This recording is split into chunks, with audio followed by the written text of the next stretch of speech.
Sugatan ng isang motorcycle rider matapos mabangga ng isa pang motorsiklo sa Quezon City. Nang tulungan ng mga pulis, nakitaan naman siya ng iligal na droga. Gate naman ng rider, hindi kanya ang droga. May unang balita, si James Agustin. Sugatan at walang malay ang isang lalaki ng datna ng mga pulis at rescuers sa Commonwealth Avenue, Quezon City. Ang lalaki tumilapon mula sa minamaneho niyang motorsiklo.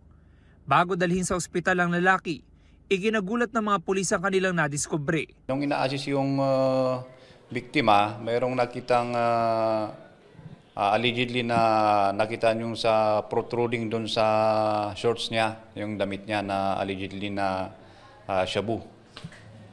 Tapos nung binubuhat na yun, nalaglag na rin yung mga iba nung ina-assist siya na isasakay sa ambulance. Nakuha mula sa lalaki ang mga sachet ng umano'y shabu, 14 na gramo sa kabuuan na nagkakahalaga ng 95,200 pesos. Ayon sa pulisya, posibleng i-deliver ng lalaki ang mga droga na mangyari ang aksidente. Ayon naman sa investigasyon namin, talagang ito talaga is nagtutulak talaga, nagbibinta ng droga allegedly. So mayroon naman dito sa area ng Commonwealth, Holy Spirit, in all other area ng Quezon City. Nang magamot sa ospital, inaresto ang 32 anyos sa sospek. Hirap pa siya makatayo at may mga sugat sa iba't ibang bahagi ng katawan. Ikatlong beses nang naaresto ng sospek dahil sa kaso may kinalaman sa droga. Ayon sa kanya, galing siyang Fairview at patungong Barangay Batasan Hills sa mga aksidente. Binangga po ako nung nakasabay akong motor. Nagulat na lang po ako, nawalan ako ng malay. Ayun nga po, pag-ising ko, meron na raw silang nakuha sa akin na alam sa...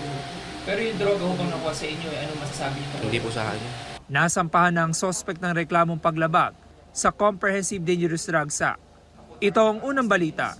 James Agustin para sa GMA Integrated News. Gusto mo bang mauna sa mga balita?